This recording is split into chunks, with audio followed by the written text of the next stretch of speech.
All right, guys, we've arrived here at the parking lot of the Wilcox Pass Trail. Really excited to do this one. The drive out here from Jasper was spectacular. I haven't done this in a year or two. Well, yeah, it's probably been about 10 years for me. It was gorgeous, totally worth it, even just to drive and look at the scenery. Oh yeah, the views of the glacier and the thick ice. I don't know if you can see that there behind us. You can get your very first views of, I believe, is that the Saskatchewan Glacier? We might have to look that up. I'm not sure. We'll correct it if we're wrong. I believe that's the tail end of the Saskatchewan Glacier here. The drive was so magnificent. We're really excited for the hike. You go to the Icefield Parkway, continue on about 3 kilometers, and you'll find this just a little parking lot. Very well marked. Yeah, easy to find. You don't even need it in your GPS. So now we're going to head off on the trail, and I think we're pretty excited for this one. We're going to pick our wardrobe carefully because we heard it's windy up there.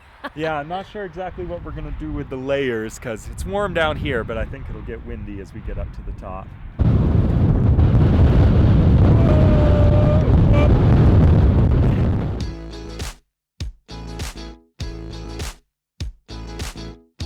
Wilcox Pass has been on our bucket list for a while now, and during our annual September-long weekend trip to Jasper, we finally decided to make the trek down the Icefield Parkway and give it a go.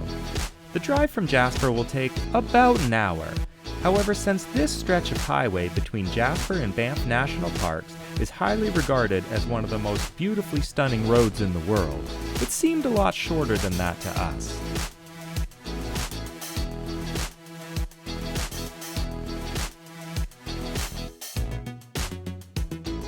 We had heard that this 8-kilometer out-and-back trail delivered some of the most stunning views that the Canadian Rockies has to offer, and we couldn't wait to check it out for ourselves.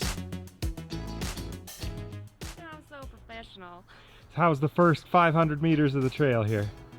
Yeah, you know, a lot more foresty than I thought it was going to be. I kind of thought it was going to be like a rock kind of scrambly climb. But it's a really nice, shady, foresty path. Lots of moss. It's still out of shape. But it's a little steep. Yeah, it's a little steep. But I think it's just the first couple kilometers that are steep. So pretty accessible. We found some stairs. So yeah, pretty good so far.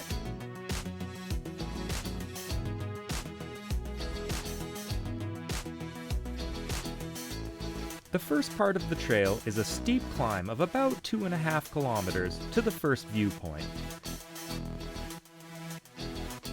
Here, you will find a set of Alberta National Park's iconic red chairs. A great place to stop for a quick rest. However, be aware, you're in for a very windy ride.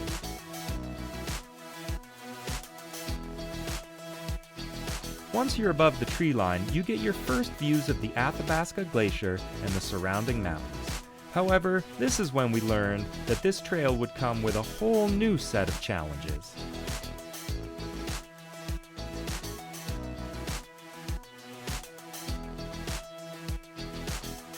The fast-moving clouds, ever-changing lighting conditions, and wind that almost swept you off your feet made documenting this adventure an extra challenge. I'm a pretty amateur vlogger at best, and the weather conditions, combined with my own inexperience, made for, well, a kinda crappy video. It's always our goal to share with you the realities of the places that we travel to. That means the good and the bad. And while the weather conditions wreaked havoc on our camera gear, and as a result, the quality of this video, it didn't diminish the beauty of this place one bit. In fact, it made us feel if we had earned these stunning views all the more. Okay, so we're here at the red chairs. I believe this is the main viewpoint here at Wilcox Pass. It's real windy, so be aware if you come up here. Once you get above the tree line, you're going to want an extra jacket or something to fight off this wind. This audio is probably going to be crap because it's so windy, but what do you think, Law?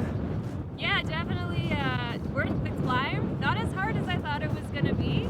The view is amazing, but I am cold.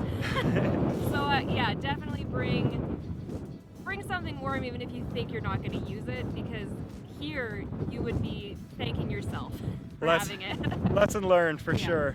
But these views are stunning.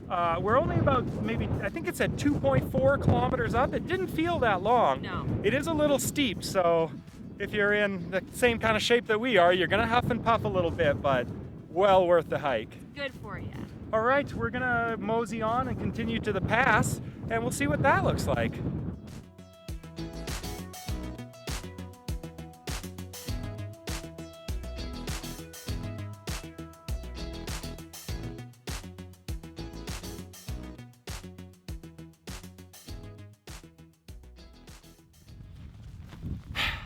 Cinematography 101.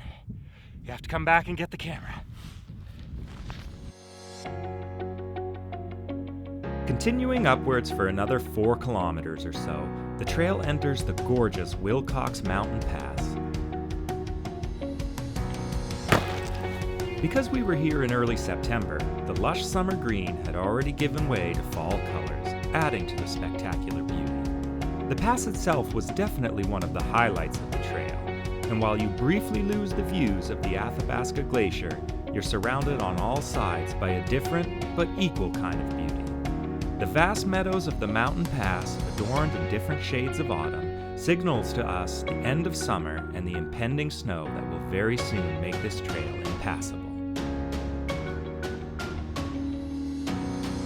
Part of the allure of this trail is that it's only open for a very short window each year.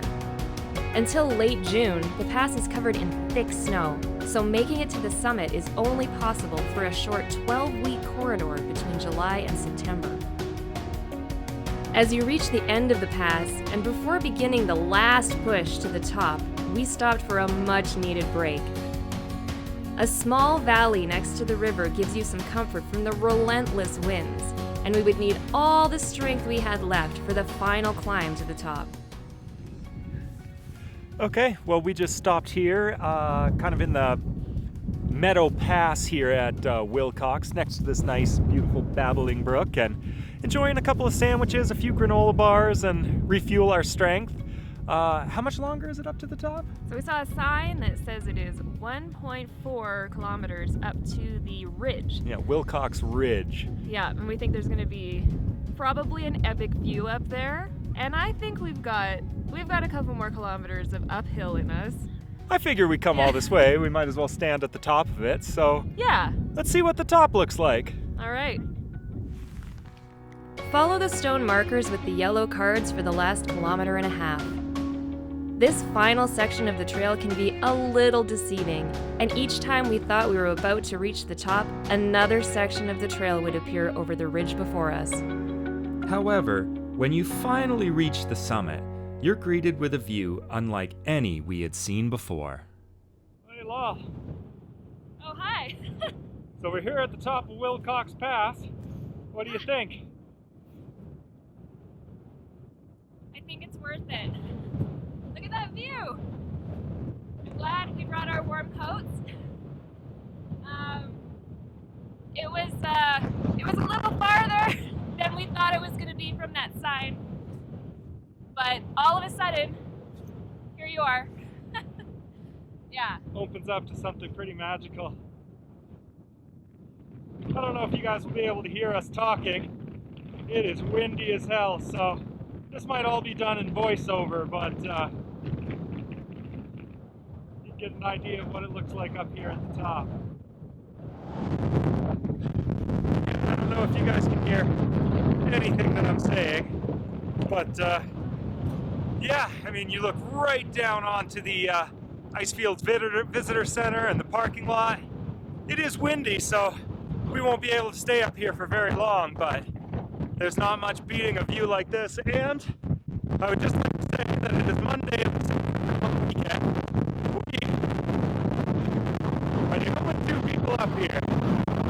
So it just goes to show that if you're willing to put in the work, brave a little wind, and get off the beaten track, you can find your own piece of paradise just about anywhere you go. So go Wilcox Pass.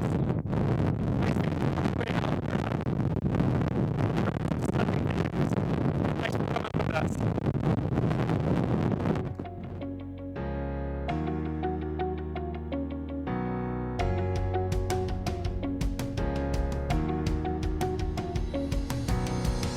Thanks for joining us on our Wilcox Pass trail adventure. It's always exciting to cross something off your bucket list. However, if you're anything like us, you'll find that for each item crossed off, 10 more seem to pop up in its place. We're off to the next adventure, and we hope you guys will join us.